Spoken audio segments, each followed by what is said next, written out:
Welcome to Rashmi's रसोई। गुलाबजाम म्हटलं तर नेहमीच आपण माव्याचे गुलाबजाम करतो किंवा रेडीमेड गिट्सचं पॅकेट आणतो आणि त्याचे गुलाबजाम बनवत असतो, पण ते गुलाबजाम काय उपवासात आपल्याला खाता येत नाही। आज मी तुम्हाला अगदी मोजकेच 2 इन्ग्रेडियंट्स यूज करून उपवासासाठी पण गुलाबजाम कसे बनवायची ही रेसिपी दाखवणार आहे। त्यासाठी हा व्हिडिओ तुम्ही शेवटपर्यंत बघा आणि माझ्या चॅनलला लाईक, शेअर आणि सबस्क्राइब करा।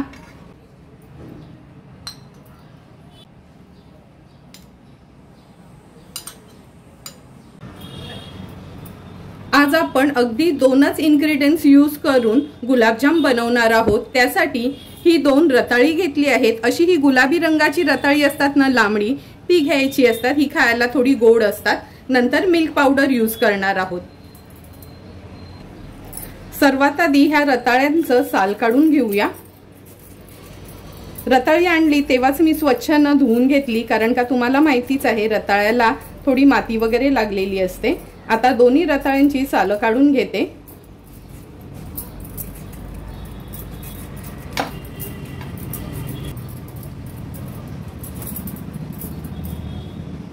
हे बघा, दोन्ही रताळ्यांची साल काढून हे असे ना तुकडे करून घेतले आहेत, म्हणजे लवकर वाफले जातील। आणि रताळ कापलं का लगेचच पाण्यात ठेवायचं नाही, तर तुम्हाला माहितीच आहे ते काळं पडतं। तर चला मग हे रताळ वाफवून घेऊया आपण। रताळ वाफवण्यासाठी मी ह्या पातेल्यात पाणी ठेवलं आहे उकळवत। आता ही चाळण ठेवते। तुम्ही डायरेक्ट कुकरला पण वाफवून घेऊ शकता, पण तेव्हा कसं कमी जास्त शिजतात रताळी, त्यामुळे मी अशी ना वाफवूनच घेते। आता ह्या चाळणीवर आपण ही रताळी व्यवस्थित अशी मांडून घेऊया।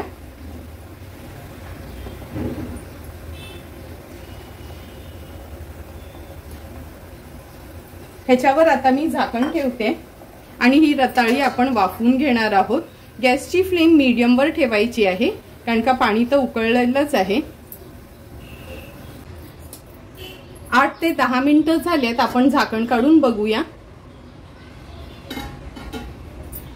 हे बघा, सुरीनी चेक करते, रताळ अगदी व्यवस्थित शिजले गेलेत आपले। म्हणून असे हे तुकडे करूनच कधी पण वाफवून घ्यायचे, म्हणजे व्यवस्थित वाफले जातात। आता गॅसची फ्लेम स्विच ऑफ करते आणि हे रताळी आपण आता काढून घेऊया आणि थोडी गार करूया। रताळी गार होईपर्यंत आपण गुलाबजामसाठी पाक बनवून घेऊया। गॅसवर हे पातेलं ठेवलं आहे, त्याच्यामध्ये 1 पेला भरून साखर घेतली आहे। जेवढी साखर आहे त्याच्या अर्ध्या पटीने आपण पाणी घेणार आहोत, म्हणून अर्धा पेला पाणी घेतलं आहे। साखर आता व्यवस्थित मेल्ट करून घेऊया। तुम्ही बघू शकता आपल्या साखरेच्या पाकाला पण छान उकळी आली आहे आणि ह्याला काय गुलाबजामसाठी आपल्याला एकतारी पाक वगैरे लागत नाही, फक्त हा ना थोडासा असा चिकट व्हायला हवाय। हे बघा, अजून हा चिकट नाही झालाय, थोडासा उकळवून घेऊया आपण।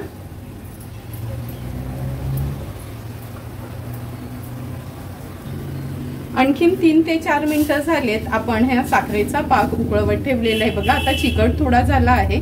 आता ह्याच्यामध्ये आपण वेलची, जायफळ पूड ऍड करणार आहोत। अर्धा चमचा एवढीच ही वेलची पूड ऍड करते। वेलची पूड ऍड केल्यावर पुन्हा ह्याला व्यवस्थित आपण उकळवून घेऊया।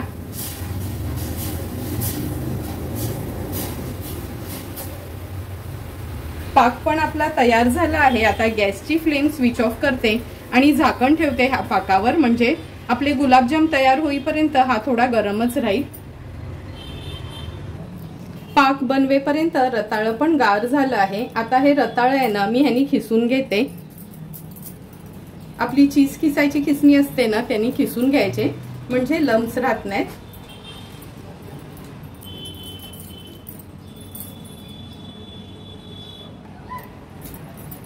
हे बघा, दोन्ही रताळी आपण व्यवस्थित खिसून घेतली आहेत। जवळपास 1.5 कप एवढं आपलं हे रताळ्याचा खीस तयार झाला आहे। आता हा या प्लेटमध्येच मी काढून घेते।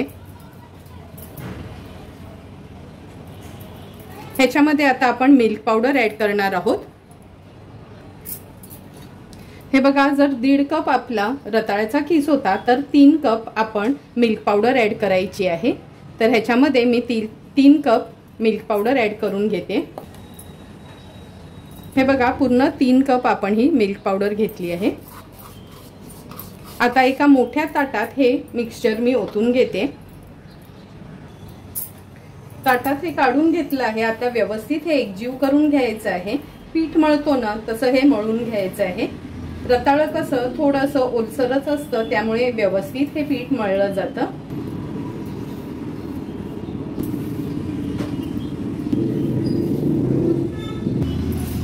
हे बघा, व्यवस्थित हे बॅटर आपण मिक्स करून घेतलं आहे। आता ना ह्याला असं हाताने मळून मळून घ्यायचं आहे आणि लागलं तर थोडासा तेलाचा हात आपण घेऊ शकतो। आणखीन एक टिप देते, जर गरज लागली कधी कधी रताळ कसं खूप ओलसर नसते, तेव्हा आपण चमचाभर अगदी ह्याच्यात पाणी घेतलात तरी चालू शकेल।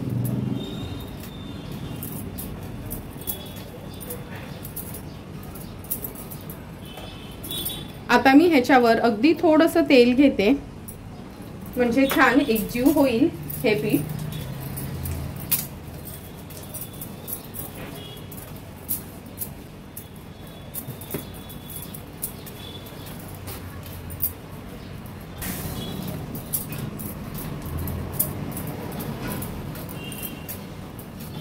हे बघा, अगदी व्यवस्थित आपण जसं गुलाबजाम बनवताना नाही का रेडीमेड मिक्सचर आणतो गिट्सचं वगैरे, सेम त्याच पद्धतीने हे तयार झालं आहे।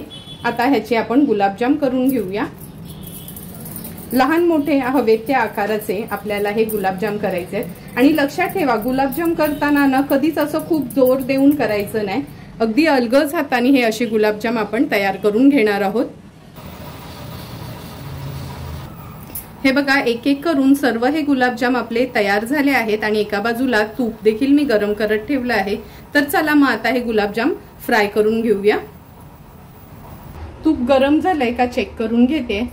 हे बघा, गुलाबजामचं थोडंसं बॅटर तुपावर सोडल्याबरोबर लगेचच ते वरती आलंय, म्हणजे अगदी बरोबर आपलं गरम झालं आहे। आता व्यवस्थित आपण ह्याला एक एक करून तुपात सोडणार आहोत। तुपात तळताना गॅसची फ्लेम लोवर ठेवायची आहे।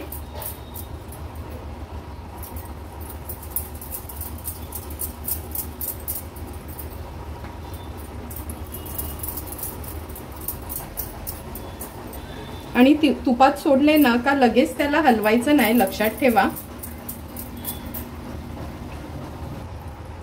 हे बघा, एक एक करून मी जवळपास 7-8 गुलाबजाम तुपावर सोडले आहेत।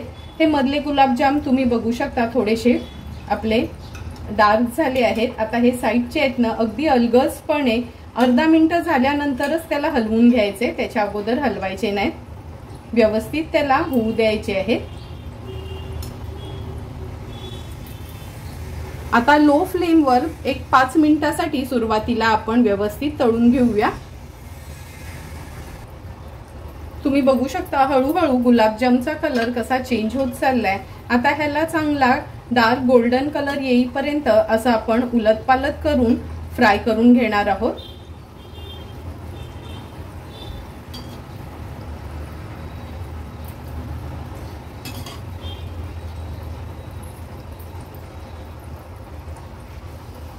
तुम्ही बघू शकता छान गोल्डन कलर आला आहे। आणि लक्षात ठेवा, खूप लो फ्लेमवर पण हे तळायचे नाहीत, कारण का रताळ तर आपलं शिजलेलंच होतं। मीडियम फ्लेमवरच नंतर मी ह्याचा कलर असा हा चेंज करून घेतला आहे। तूप व्यवस्थित निथळून घेऊया आणि हे बघा, एकही गुलाबजाम आपला फुटला नाही का तुटला नाही, अगदी व्यवस्थित आपले नॉर्मल गुलाबजाम आपण बनवतो ना सेम त्याच पद्धतीचे हे तयार झाले आहेत। आता उरलेले गुलाबजाम देखील मी असेच फ्राय करून घेते।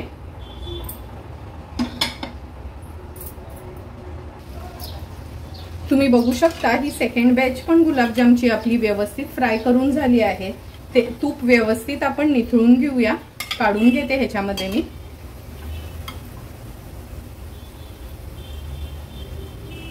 फक्त गुलाबजाम तळताना एक टिप मात्र लक्षात ठेवा, सुरुवातीची 2 मिनिटं लो फ्लेमवर आपल्याला तळायची आहेत, नंतर 3 मिनिटांसाठी आपल्याला मीडियम फ्लेमवर, अशी 5 मिनिटातच ही गुलाबजाम आपण फ्राय करून घ्यायची असतात। हे बघा, आता तयार झाली आहेत। आता पाकामध्ये मी हे गुलाबजाम सोडते। पाक आपण झाकून ठेवलेला म्हणून गरमच आहे बघा। आणि गुलाबजाम टाकायच्या आधी मी एक उकळी काढून घेतली, म्हणजे छान तो पाक गरमच राहील। आता एक एक करून हे गुलाबजाम ह्याच्यामध्ये सोडूया।